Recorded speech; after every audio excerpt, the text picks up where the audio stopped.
All right, here we are. Let me flip this thing over here, and we're going to talk. I just want to talk about, in case you didn't hear it, that Donald Trump yesterday in the Oval Office was talking about refugees and refugee status. They were talking about immigration issues.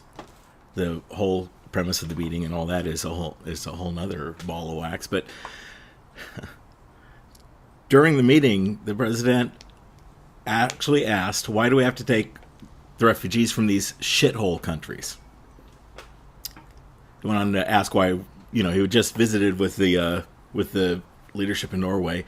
He asked why we can't get ours from Norway, and it's a real thing that happened yesterday in the Oval Office. It's one of several real things that happened yesterday in the Oval Office that was really strange.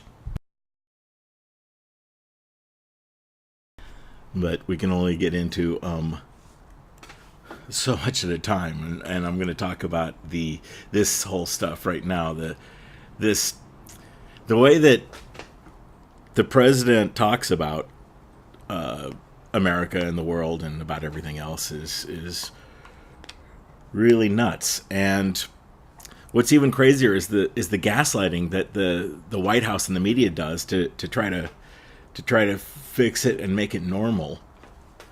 And people that sit in the room pretend like they can't hear. Yesterday at that meeting, there were several senators.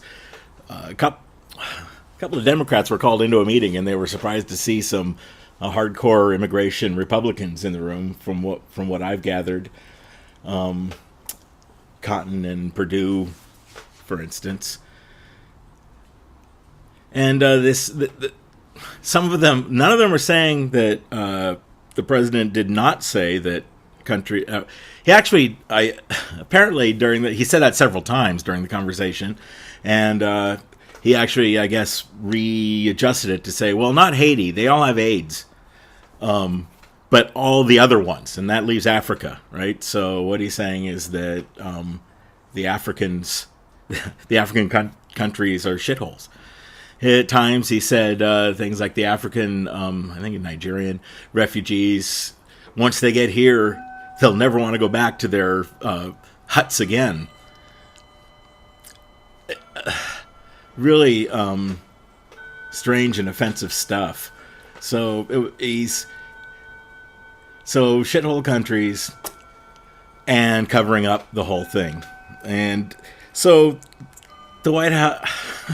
Where do you even start with this stuff? Today, here's the way that the senators recall after the meeting.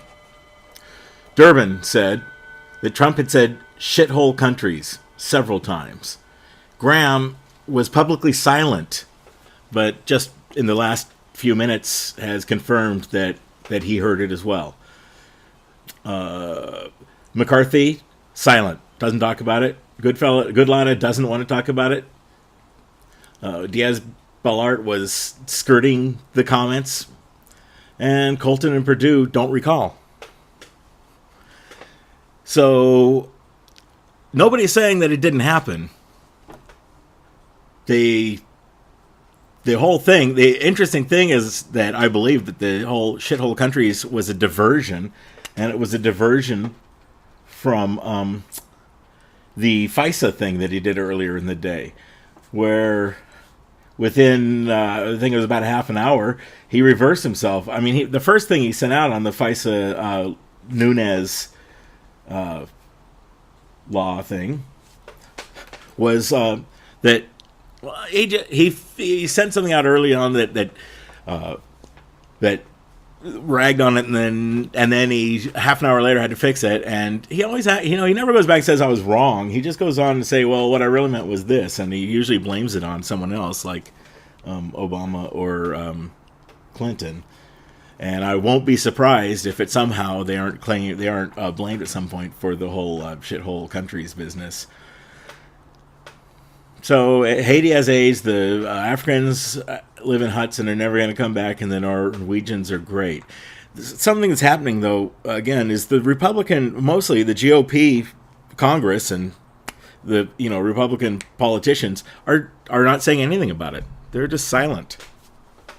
What do you think it feels like if you're in the middle of negotiations at the State Department and you're in an African State Department working together, and you think you're getting somewhere on negotiations or on in the middle of however things have been going, and you wake up this morning and you read or you see on TV that the president thinks your country is an asshole. It can't be a good feeling. The people in UN, nobody sees this stuff coming, and so not that I feel very badly for Nikki Haley about much, but what if she was sitting in a room with like the African delegation, and it's I guess very possible, and all of a sudden they're like, wait, stop, and they want to talk about this. I mean, this whole State Department business is a whole nother thing, and I'll do a rant about that at some point too. And it goes back to the immigration and this DACA. The guys who were called into this ambush meeting they thought they were just talking about DACA, and it turned into this whole other stuff. Chain migration, tough language. Oh, today Botswana's asking if they are a shithole too or not. I mean, literal in the diplomatic ways. Literally are asking if they fall into that category. Think about how the effects it has on the world. Tourism. If I was a tourist who was thinking about coming to the U.S., and especially if I was coming from I guess I couldn't be coming from one of the countries that's banned, but from any country where people look like that, it wouldn't be good, right? So where are you going to take your tourist dollars? I'm guessing Canada. The Niagara Falls looks better from Canada than it does from the United States. And the stuff around you, the buildings and the businesses, they all look way better in Canada than they do on the U.S. side. But I digress. So tourists, right? Now, were I in Europe and I wanted to come someplace like this, I might go to Australia instead. I've been there. It's nice. It's a lot like America. And, who wants to give more money to Donald Trump? And who wants to give more prestige to Donald Trump? And who wants their kids and their teenagers and their children to learn from Donald Trump and to be held up as a model?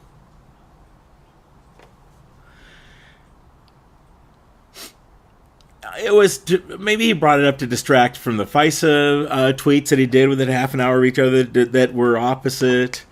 Listening to Sarah Huckabee Sanders talk about that was kind of crazy when she was asked about it.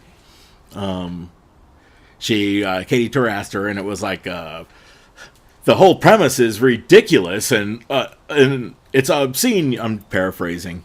She did say here we go. I actually do have it on my little sheet here. Premise of your question is absolutely ridiculous and shows lack of knowledge you have on the subject. And when Katie asked about if there was some confusion on the whole thing, SHS responded, "It wasn't confusing to me. I don't know why it is to you."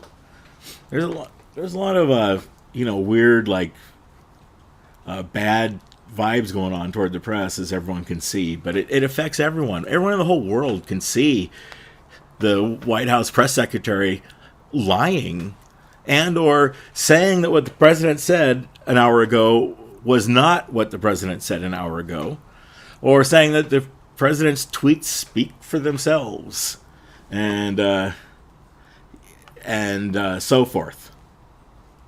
Oh, I guess I should be switching around the how things look about here. Otherwise, I think I get shut off by the old YouTube something or other. Here we go. All right, I'm running the show. I'm the chief cook and bottle wash, and what I thought I could do here was give you a little something nice to look at in the background. How about that? And so there's something new to look at in the background and to keep things rolling along. It's actually live, so see, so you can watch things in the garden, and you might even see the cat if you're lucky. Oh me, there we go. Now, back on track where I was. Fox News is talking about something completely different today, of course, and that's typical.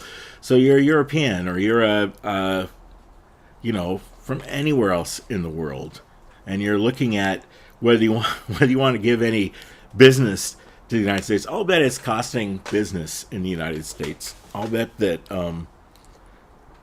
there are a lot of business things that aren't happening here, or that just have to be put on hold because of the crazy instability that is the Trump presidency. And stability is important to everything, right? It's important to the economy. Of course, the most important thing to the economy is making lots and lots of more money for the 50% or so Americans who have anything to do with the stock market. But instability affects the insurance market. I mean, insurance has been a big thing, right? Health insurance, healthcare, and that's all affected by instability. That whole thing, instability ruins that.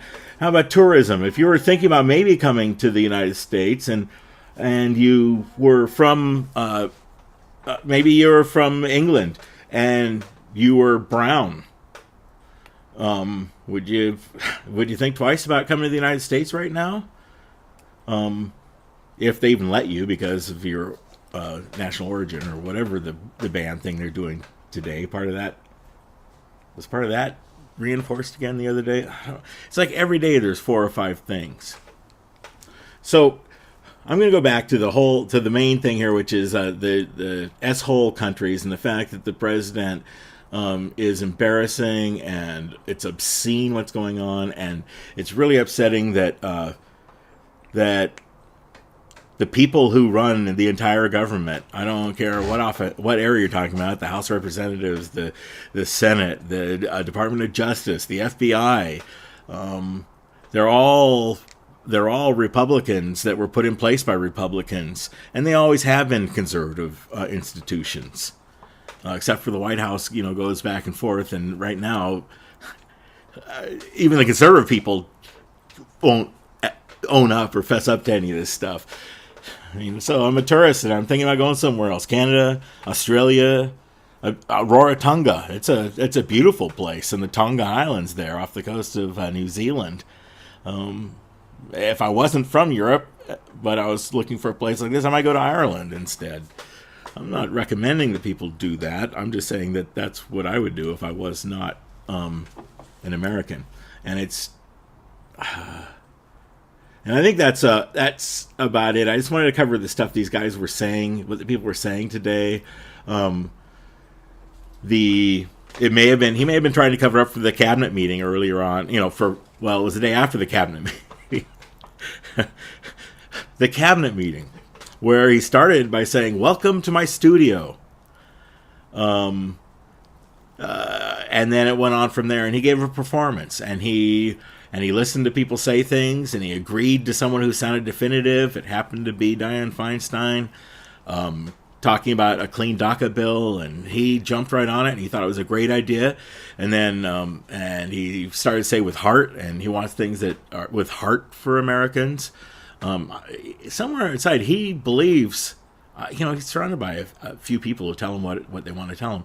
He believes that this is a heartful thing, and I don't want to get too digressed on that. I'm going to say, he said, "Welcome to my studio." The next day, when he was talking about it, he literally said that he commented on his performance. The performance I gave was excellent. Well, some people call it a performance.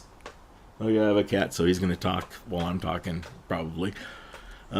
He said the reviews are great, and he talked about like certain agencies. Without getting all the details, he's talking about certain agencies.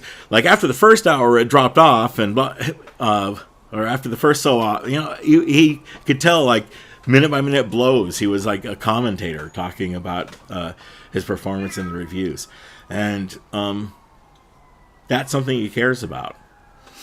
And he put together a relatively cognizant message about it.